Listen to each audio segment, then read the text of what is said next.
And if you start approaching life that way, you remove judgment, you remove comparison, because that's really our enemy. We're comparing each other to each other.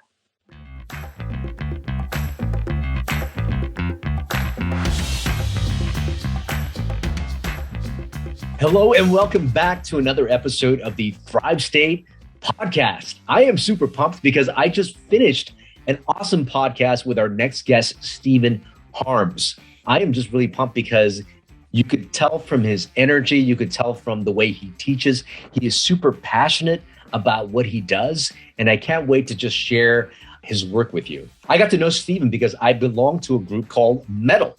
It's actually a men's mastermind group, and we've got tons of really influential people in the group, including Dr. Michael Bruce, the sleep doctor, Dave Asprey from the Human Upgrade podcast, and so many awesome people. And I met Stephen Harms in that group. And one of the things that amazed me most about Stephen was his backstory. You know, this is a guy that actually overcome being overweight, overcome inflammatory bowel conditions by actually how he intentionally does his practice of breathing. He's actually classically trained, and he's actually been on stages with Placido Domingo, with Andrea Bocelli. He's also worked in the film industry, and you've actually seen his work in Star Wars, The Hangover, Despicable Me, and also Disney's Frozen. And what you'll soon discover about Stephen is that he's an expert in voice. And being an expert on voice, he's an expert on how sound is produced and how breathing is necessary to create sound, which actually makes him an expert in breathing. And as you know, having conscious, intentional breath is good for your health. It's good for longevity. It is good for your immune system. And he's created a way of breathing, of singing, of smiling, that actually can potentially bring improved health and longevity to your life. And why do I think that to be the case? Well, I know the science behind laughter yoga. And if you guys are familiar with laughter yoga is a practice actually created by a physician in India. His name is Dr. Kataria.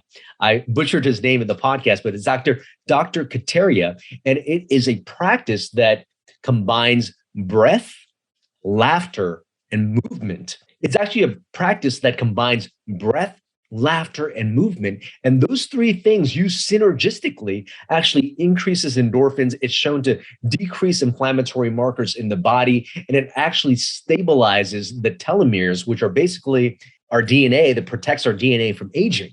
And we also have studies from Wim Hof breathing demonstrating that if you're breathing intentionally that way as well, it will lower inflammation in your body and lead to a lot of health benefits as well. Now, in both of those practices, whether it be laughter yoga or Wim Hof breathing, you're normally only doing it for parts of the day. But imagine a practice you could intentionally do throughout the day. This is something Stephen Harms has created. And I think it's pretty fascinating. And you're going to learn the power of breathing, of speaking, of smiling that will lead to improved outcomes in your health and longevity. So, ladies and gentlemen, without further ado, Stephen Harms. Stephen Harms, welcome to the Thrive State podcast, brother. Thank you. Glad to be here. Well, there's one thing that my audience knows, and we like to start off every podcast session with something called 5 to Thrive. These are 5 questions that are meant to be less than 1 minute answers long, okay? So very, very short answers.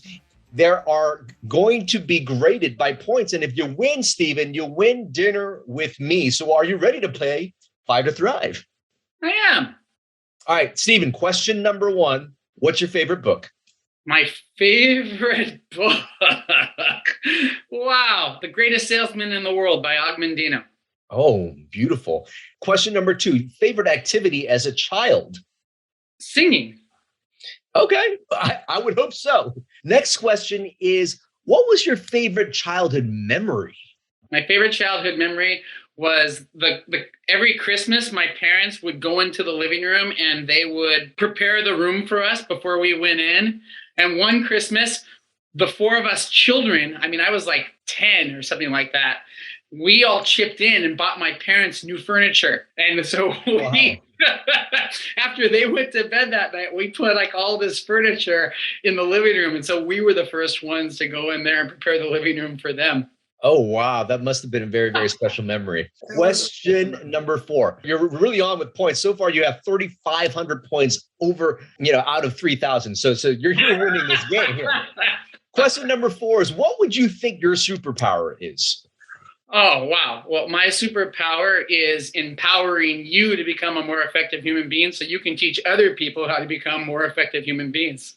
Oh, beautiful. I can't wait to dive into that. And the last question for you is, what would you like to be remembered for? I would like to be remembered for the person that served the most, the person that gave the most, the person that impacted the world in the most selfless manner possible. That a legacy was left that made it so that despite anybody actually knowing my name, that they had better lives and taught the next generation to also how to have better lives and be a more effective human beings after I was gone.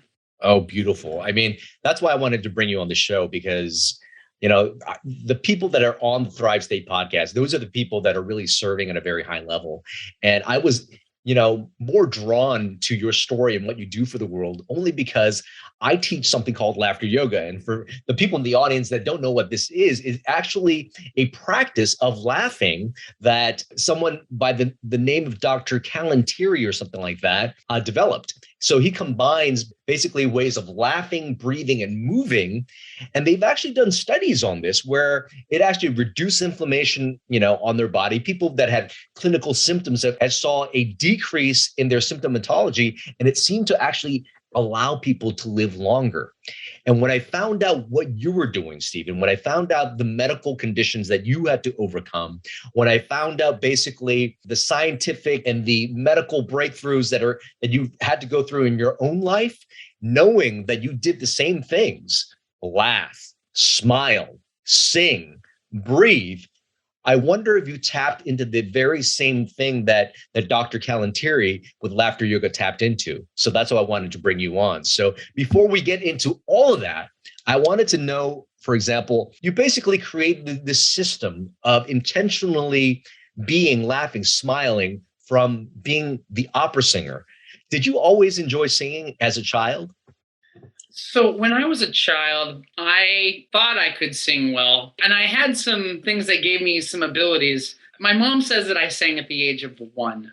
So all the way through elementary school, my sister taught me how to match pitch when I was younger, because all of my brothers and sisters were all in choir before me. And that was back when the elementary schools actually had choirs. And so it was a pretty phenomenal thing. And we sang in harmonies and all these different kinds of things. And at first, when I was trying to learn harmonies, I couldn't do it.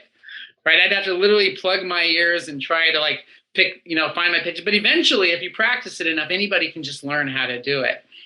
But what happened is I did sing a lot. And then in my 7th grade year after elementary school, I stopped doing choir and I started band. I started playing trumpet. I also was not a very happy kid. I was very depressed all the time. So by the time I got to college, I had a voice that was like this, and it was very nasal like this as well.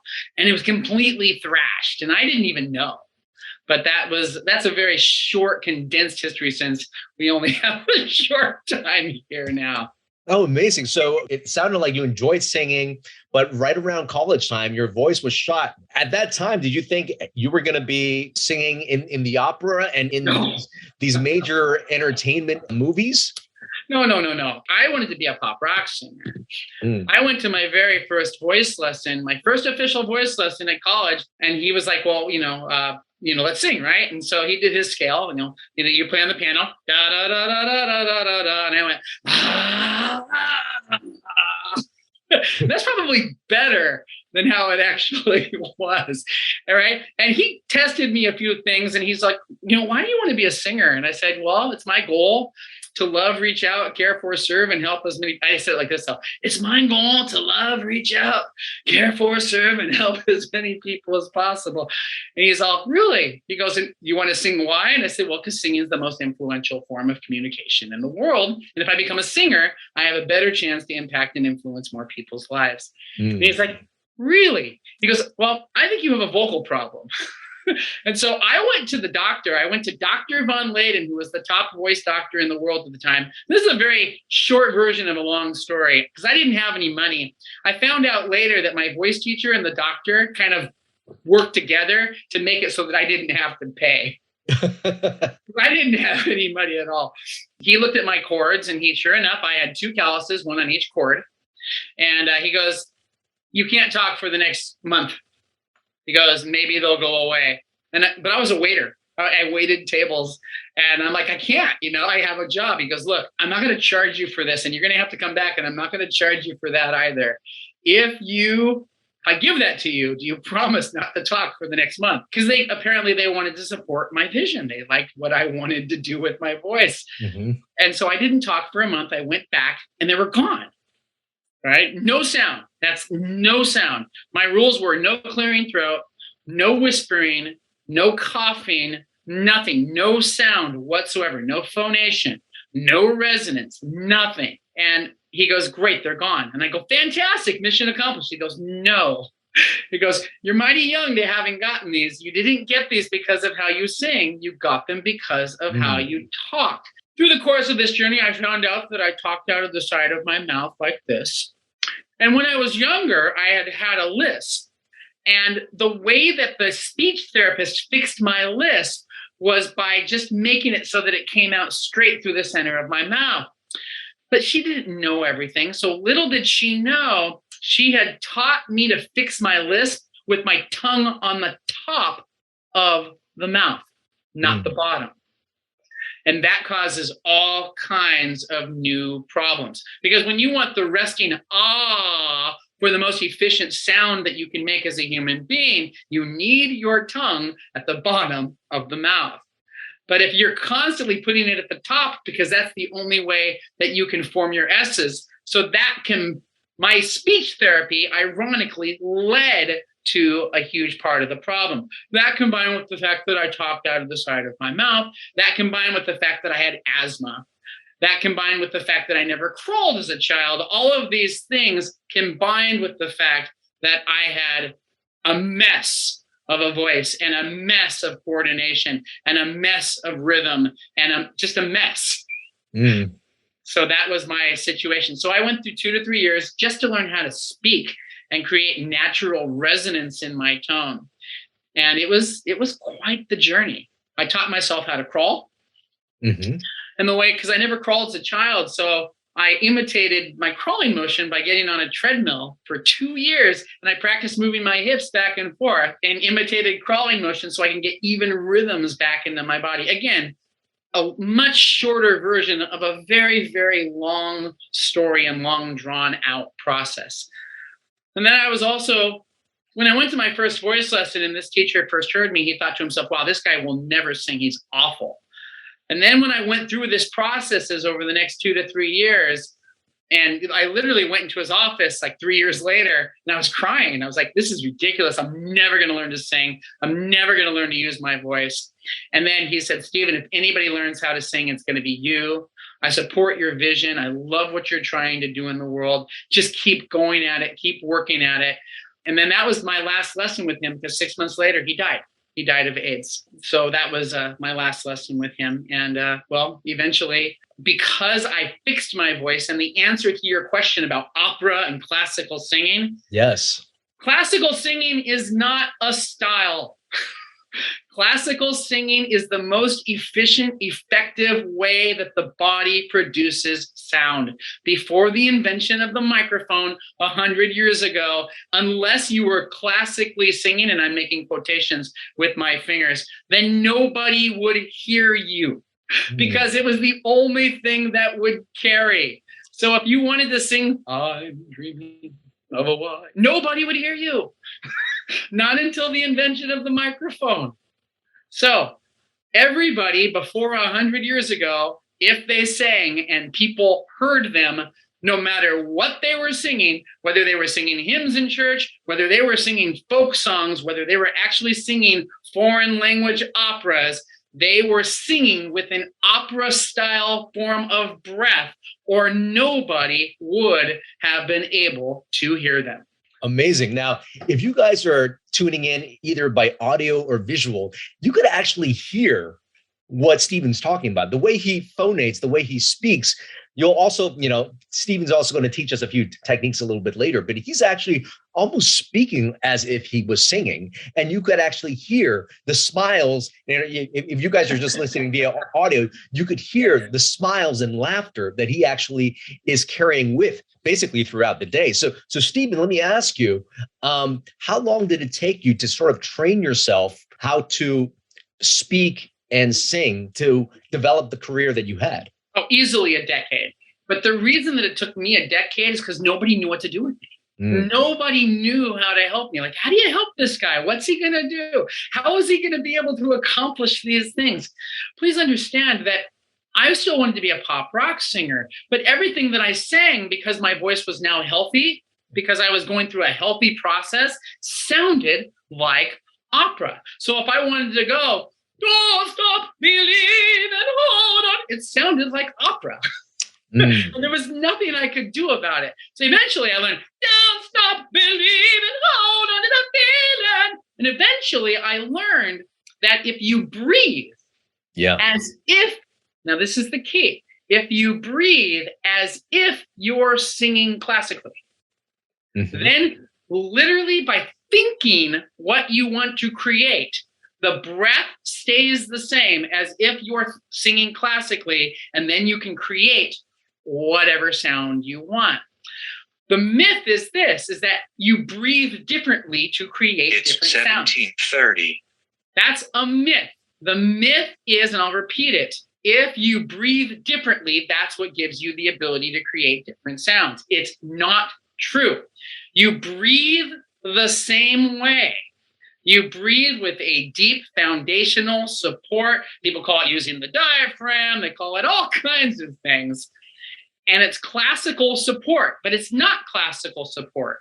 It's just the most effective way of breathing. And if you do that, then you can sing and speak and create whatever sound you want at any time you want. If you just want to create an accent, then you simply can. If I want to talk like this, I can, but the breathing stays the same. And if I want to go, she's got smiles and it seems to me, reminds me, I can do that, but that's only because I can also go, she's got smiles and it seems to be. And neither one of those would be my natural voice. My natural voice would be, she's got smiles and it seems to be, reminds me of childhood. But the point is, the breath stays the same. The only thing that changes is my thought. I breathe the same, and then I change my thought, and the thought changes the sound. That's pretty profound. And you bring something that was in laughter yoga, which a big part of that is intentional breathing actually changes our biology. And people that look at Wim Hof, it's the intentional breathing there that shifts biology as well. And it seems like you tapped into this science, magic, and medicine of intentional breathing. So what do you believe is the role of deep breathing in our lives? Fantastic. So I was stymied. And for those of you that don't know what the word stymied is, I was stopped. I was blocked. And the reason I was blocked was this, is I was trying to teach the world to breathe a particular way, but it was really, really unpopular. And here's why. I teach mouth breathing. Now, if you go online, you're going to find lots of information about mouth breathing bad, evil, wrong, don't do it, all of these different types of things. And as I worked more through it, I realized that really what it is actually intentional mouth breathing. In other words, if you intentionally decide you're going to breathe a particular way, you're actually laughing. You're actually singing. You're actually just taking a deep breath. That's all that you're doing. If it's unintentional, then you're doing this. And you're not even aware of it. And what I'm doing, for those of you that can't see me because you're in only the hearing land of audio, is I'm just opening my mouth like this. So what I learned to do is I learned to speak all day long and I never close my mouth, which means essentially I am intentionally mouth deep breathing all of the time. That's what I'm doing. You mentioned that I have an IMDb profile, right? I'm trying to teach people the IMDb profile. Intentional mouth deep breathing. That's what we really need to be doing, but it has to be intentional. But notice, those of you that are watching me, now I'm hiding the fact that I'm leaving my mouth open up all the time and mouth breathing constantly, incessantly, specifically without stopping. And I smile while I do it. And if you do this, you're essentially laughing as you speak. This episode of the Thrive State podcast is brought to you by the Thrive State Accelerator. The Thrive State Accelerator is actually a home course that I developed using the exact same techniques I work with my celebrity clients, CEOs, and executives on how to get them to the Thrive State. The Thrive State Accelerator teaches you how to master your 7 bioenergetic elements. That's sleep, nutrition, movement, stress and emotional mastery, relationships, our thoughts and mindset, as well as purpose. In this Thrive State Accelerator, you're also going to get a bonus module on optimization. That's how I talk about supplementation, peptides, all the optimization techniques I use with my clients to get them to the Thrive State. Now, for some of you who are just joining us for the first time, you guys might be wondering, what is the Thrive State? Well, the Thrive State is actually the energy, the epigenetic environment we give to ourselves, telling our DNA how to act and how to respond. And if we want optimal health, longevity, and peak performance, if we can master these 7 bioenergetic elements, our ability to have those 3 things that we just said, optimal health, longevity, and peak performance, is at its greatest. And it also prevents you from getting chronic symptoms like brain fog, being overweight, feeling sluggish, acne, pain, all these chronic symptoms, as well as preventing you from getting chronic disease. So getting to that Thrive State is really getting to that state to master being that very best version of yourself so you could show up for you, for your family, for your business, everything that's important to you. So go ahead, check it out right now at kienvu.com/accelerator and use coupon code podcast25 for 25% off. Now back to the podcast. That is amazing. So this is one thing I want to let listeners know as well, that, people who do laughter yoga, people do it for 15, 30 minutes, maybe an hour long. People who do their Wim Hof breathing might do it for 15 to 30 minutes for a set. But it seems like what you're doing in terms of smiling, in terms of the way that you breathe, all this intentional thing that you're doing it throughout the entire day. Yes, I am. And I teach a 25-hour class to prove that this works. And that's what I do, is I teach for 25 straight hours nonstop, and then I sing an opera aria at the end. Now, the reason that I do this is very, very simple. The voice does not get tired. The body does. But the way that most people use their voices, they're not using their body to create the sound. They're trying to use their voice to create the sound.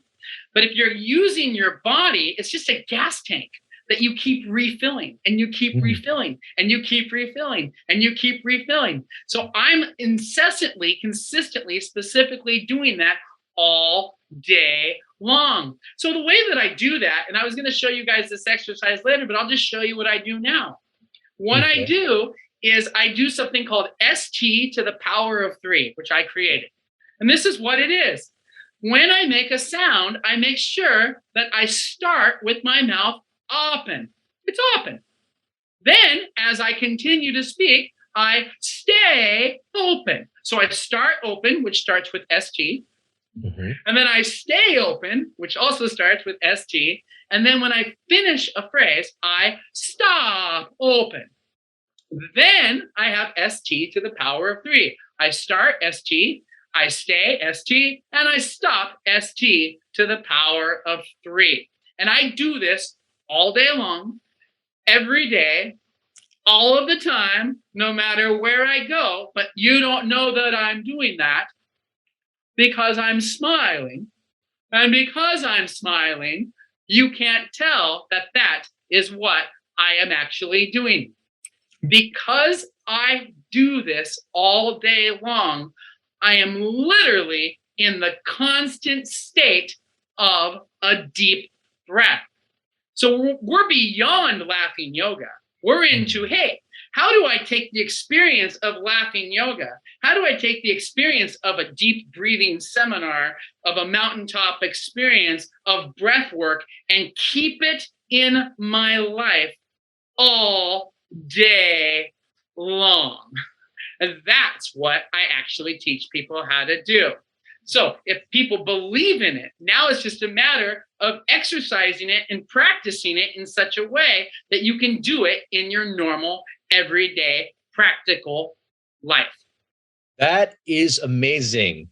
The ST to the power of three, pretty much just leaving your mouth open throughout the entire process. Tell us a little bit of what that actually does, with your breath. Like, I believe, is that the way the so-called fat people in operas create the pressure to deliver a really high note? Yeah, so nobody's going to talk about this in the opera world, right? Pavarotti was nearly 400 pounds when he died. He's considered one of the biggest, he's one of the biggest opera singers, but he was also considered one of the best opera singers of all time. But, nobody's going to be interviewing Pavarotti. He said, well, how do you do that? The reason I can sing so well is because I'm fat. Nobody's going to say that. Nobody in the opera world is really going to admit that the ability to create bigger sounds is because you're bigger. That is a fact. You can just create a bigger sound. There are stories after story after story of people that started off in opera really well, and then they lost weight. And because they lost weight, they didn't know how to support the sound because the fat did it for them. So what I did, because I'm not fat, is I learned on the other side of things, I learned how to physically copy what a fat person would have naturally, which is to basically stay in that constant support. And all you have to do to stay in that constant support is leave your mouth open. Now, in case you're thinking, really? What? They can't. Try it. Try to leave your mouth open in an ah position for 30 seconds and just breathe in and out of your mouth. Just go. How long do you think you're going to be able to do that? And the truth of the matter is you're not. When you first try it, you're like, oh my gosh, I cannot breathe that deep for that period, for that long of a period of time. You simply won't be able to. Your body is not used to it. You just won't be able to, nor was I able to. So I met Christopher at the opera, and I had a very nasal, quiet sound. Now I can go, but when I first met Christopher, I could only go, that's all I could do. I had a very small sound. It didn't have any core to it at all. But Christopher recognized, you're a good singer. He goes, you've just got to get louder. And I said, well, how do I do that? He goes, you got to talk loud all day. What? Talk loud all day? What do you mean talk loud? He goes, just go try it. So I went to try to talk loud, but I realized in order to talk loud all day, to talk low and deep and loud and big and bravado with huge resonance, you need deeper breaths. So I went on a journey to start learning how to deep breathe more. What I did is I started doing planks. If you hold a plank, the yoga plank, right, where you get on your elbows and you make yourself into a plank position, if you leave your mouth open and you make sounds while you're doing a plank, because you have to hold your core to hold the plank, you automatically take a deeper breath and breathe into your back. And I won't lie to you, it's uncomfortable. But the amount of pressure that you can create is phenomenal. So I quickly learned that I could sing with more pressure and a bigger sound in a plank than I could when I stood up. So I kept doing planks. learned what the experience was, learned what it felt like to take that deep of a breath. And then I copied that deep of a breath when I would stand up. And that's how I learned as a skinny person to sing as loud as a fat person. That is amazing. And I just want to let people know the power of the deep breath. The breath and how you breathe actually moves a lot of the lymph in your lungs. And that's how you detoxify. That's how you have better immunity in your body. So the fact that you're doing this all day long by intentionally deep breathing is pretty amazing. How did you then translate that into your speech? Is that something that happened naturally because you were already doing it when you sing? Or how did you take that and then bring that into your speech? Not at all. The way that I got it into my speech is by creating ST to the power of 3. If I start a phrase, if I go, hi, my name is Stephen Harms, I'm not using ST to the power of 3. But if I go, hi, my name is Stephen Harms, and then I make sure that I choreograph and isolate the movements. Think about everything that you've ever mastered. To master any particular thing ever that's done physically in your body, you isolate and choreograph. Isolate and choreograph leads to coordination. That's what it does. You cannot really allow your body, and think about it logically. You don't coordinate anything ever in your entire life. That's never happened. You have the intention to do a specific thing, and then your body figures out how to do it. Therefore, if you're intentional to accomplish something, you will more than likely slow it down, you will isolate it, and you will choreograph it, and it will lead to the coordination. And the body will figure out how to do that as you do it. And that's how I did it. Amazing. And it also sounds like as you learned how to do this, the smiling just came naturally because that's kind of what your body is meant to do in this ST power of 3. Well, the truth of the matter is in order for your voice to carry over an orchestra, you have to smile. The upper teeth have to show because that's what gives the voice the ring, right? It does this, right? Watch what happens if I close my teeth. Oh, it makes it woofy. Oh, it just doesn't carry as well, right? So the teeth and the smile and everything like that just work together. But the truth of the matter is singing is laughing. Right. So if I'm basically laughing, it's all the same thing. And physiologically, if you learn how to do this, look, what I was looking for, I have not warmed up my voice to sing in over a decade. My voice just works. But before, I had sore throats all the time. I always lost my voice. I was constantly sick. Now my immune system is so high, I do not get sick. My metabolism has increased. My cardio is so strong. I literally burn calories simply by how I talk. Right. I mean, these things are all physiological. You know, I don't have to tell you about that. It's just logical. It just makes sense. And think about it this way. The body's job is to keep you alive. That's its job. It does a bunch of other things too, but its main job, its main function, its main focus is to keep you alive. And how does it do that? The body keeps you alive by making sure that you take another breath. We just don't know as the human race that we can be intentional about what that breath looks like. But now that we do, now that we know that we can literally train ourselves to breathe a specific way, which is basically breathing through a smile, breathing through an ah, and I'll show you that exercise in just a second, and breathing with a laugh, and breathing as if you're singing and you can't tell where the singing and the speaking ends and begins.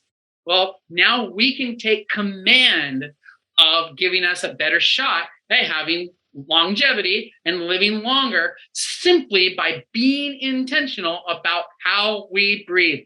And ladies and gentlemen, you're not going to be able to do that unless you learn how to intentionally smile. That you won't be able to do it any other way. And it took me 2 decades to come to the place where I realized that that was really the key. Wow. You really brought together kind of like a way of being, speaking, and behaving through your practice of breath. That laughter yoga, we've already had data that says that laughter yoga through laughing, through breathing, through movement can increase health, lower inflammation. And you've really developed a way to be doing this all day long, which is what I find so amazing. I know you have one last thing you'd like to teach everybody. Oh, sure. I know you also got a course that I'm pretty sure everybody who's listened to this podcast wants to, dive into, but you've got another nugget that you want to give us. Yeah, I call it awesome. If you want to be awesome in life, then you have to be intentional about being awesome. So what is that exactly? It's the 3-step isolation exercise that I was just talking about. When you want to make a sound, specifically an ah, which is the biggest sound that a human being can make, when you go to the doctor says, open up and say, ah, because it opens up everything. And for my money, it doesn't open everything. It doesn't open it. It opens it. Everything gets open when you do that. So here's your 3-step process. Rather than just talk, which is a 1-step process, or a 2-step process, which is to take a breath and then talk. That's a 2-step process. I break it down into a 3-step isolation exercise, which is this. You first open the mouth. That's step 1, right? Then you take an awesome breath through the open space. That's step 2. Then you speak your ah. So those 3 steps, again, open the mouth. Then the second step is to take an awesome breath through the open space. Then say an ah. For example, ah. Notice as I do that, nothing moves. Nothing closes. Everything stays open. And if you do that without you trying, it accesses your lower, deeper breathing. That's what it will do without you having to do anything else. And then there's a lot of other things that you can do after that I can also show you. But if you never heard my voice again, if I died or went to witness relocation or something, and you never saw me, I was just gone, you could literally transform your life, be healthier, and live longer simply by setting your alarm every 15 minutes or every 30 minutes or every hour or every 2 hours and practice, I'm just going to do that as much as I possibly can. Ladies and gentlemen, this is not something that everybody's going to do. Unless you're intentional, you will simply breathe the way that you were breathing before you heard me speak. That's what you will do. But if you believe my words, if you believe what I'm saying, if you actually put any credibility at all into the idea that you can be healthier and live longer, not only that, you can take command of your voice. Everybody can sing. You come out of the womb singing. You breathe water for 9 months. You take a deep breath and you go, and everybody does that. You just forgot. So I'm here to remind you that you can do that if you would like. Now I will go ahead and take some questions. All right. We've got John with the question. And for those people who are joining online, we are doing this in one of my private masterminds. And so one of my lucky mastermind attendees here has a question. I am going to unmute John so John could step on and ask his question. Yes, I do a lot of yoga breathing techniques and find it tremendously helpful. A lot of them contain breath holding. Do you do any breathing techniques such as what they do in yoga, or breathing like alternate nostril, or are you just staying with the mouth? Great question. You're going to breathe through your nose no matter what, John. That's just going to happen.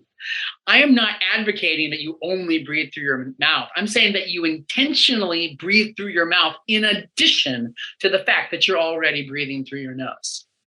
The truth of the matter is I can tell by your speech, if I can be so bold, that you practice holding your breath, because at the end of phrases, you literally have trained to stop the sound by holding your breath at the end of the phrase. And that's putting tension here in your neck and in your face, and you're not even aware of it. But I feel it from you as you speak. I know that that's what you're doing. So you're going to have to learn to break that habit. And the way you're going to learn to break that habit is when you are practicing holding your breath, which, by the way, I do not advocate. I do not advocate people practicing holding their breath, especially if they're going to be speaking and singing. That will not give you a greater ability to speak and sing. It will hinder it because it will train you to actually hold the breath. The breath doesn't get held. That's not what actually happens. And when you talk about the speed of speech even, so I always tell people this. People always try to make really, really long run-on sentences, and they talk forever, and then they wait, and then they take their breath, and then they keep going, and that's what they really talk, and that's what they talk, and then they take another breath, right? Rather than trying to say 3 sentences in every breath, I advocate taking 3 breaths in every sentence. And if you slow down your speech, you can do that and hide the fact that you're doing that, and nobody will know. But you, my friend John, you're actually literally holding your breath at the end of every phrase. Can't you feel it? We're running short on time, and we'll get back to his question a little bit later on, Stephen. But this is really, really awesome work. And if you guys are listening, you guys just know the fact with his teaching style, he is a masterful teacher. And I know you've got something coming up, Stephen. So how do people find you, know more about your work, and to tap into you if they want additional coaching and find out about all the programs that you offer? Sure. You can reach me at my voice number, which is 516-88, or infinity, voice. That's 516-88 voice. You can reach me there, or you can reach me at Stephen at voiceofintention.com. And I teach a platform called the Voice of Intention Experience. And it's fun because it spells out the French word voice, V-O-I-C-E, V-O-I-C-E, Voice of Intention Experience. And it's a 9-week coaching program where you work with a group of 12 to 16 people, no more than that.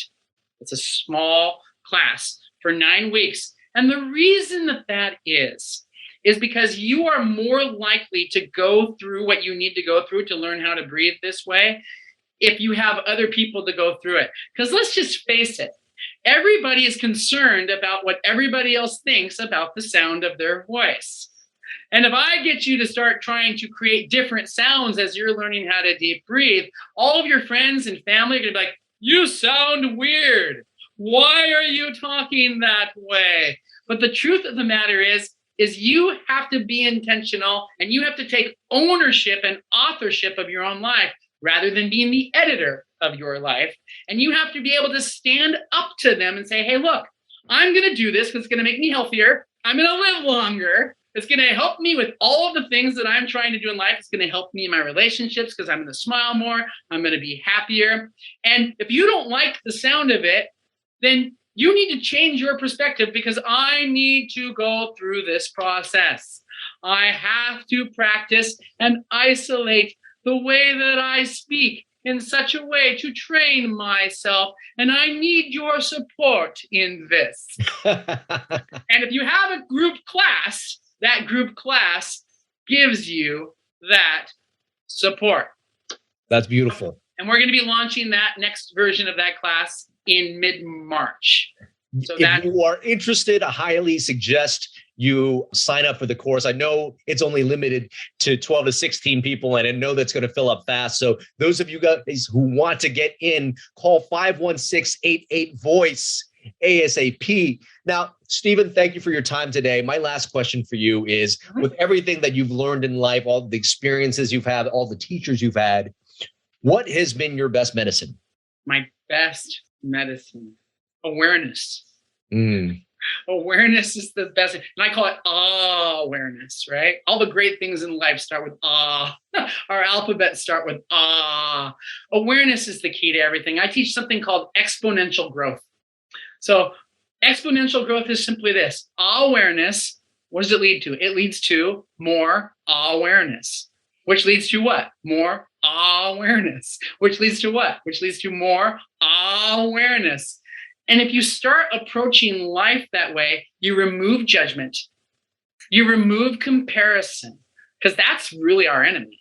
We're comparing each other to each other. That's what we're doing. Why are we doing that? We're judging ourselves. Why are we judging sound? Right? Does a baby get judged as it's learning to walk? Right? Is there some mom right there going, oh, look at that baby. Oh, it's learning to walk. Oh, it fell, stupid baby. That's a stupid baby. Oh my gosh. How dare it fall? Why? The mom's not going to do that because mom knows that baby's going to fall because it's not coordinated. You are not coordinated with your voice. You're not coordinated with your breath. Nobody taught you that you could. But now that you know that you can, you need a safe place and a safe environment and a safe community where you can practice. And that's what I provide. I provide that place so that you can go through the process and become a better version of you. And like I said, be healthier and live longer. Stephen Harms, what a treat. Thank you for giving us the tips on breathing and so much more people could learn from your course. I highly recommend them check it out. 516-88-VOICE. Call that number. Stephen Harms, thanks for being on the Thrive State podcast. Thank you so much, Kien. You can also reach me at Stephen@voiceofintention.com. That's Stephen@voiceofintention.com. And it's with a V, not a PH. People, I'm going to have to figure that one out, because when people hear it, they're like, oh, how do you spell that? All right. Thanks again, Stephen. I hope you enjoyed that episode of the Thrive State podcast.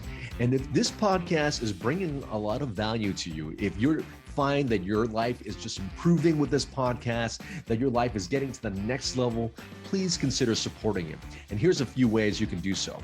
You can do so by liking this video and commenting on this video, and also sharing this video with your friends and family.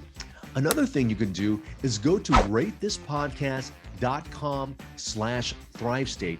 Go ahead and leave us a 5-star review there. It will really, really help the show grow. And this will give me more time so that I could actually give more content to you, just like you got in this episode. And if you haven't already picked up a copy of my book, Thrive State, Your Blueprint for Optimal Health, Longevity, and Peak Performance, you can pick it up now. It became a #1 new release in longevity. Go to thrivestatebook.com. And if you enjoy the book, please consider leaving us a review as well. And the last thing you can do, if you're liking everything here and you want to work more closely with me as well as my team to get you into the Thrive State, go to kienvu.com/accelerator and consider joining the home course, the Thrive State Accelerator.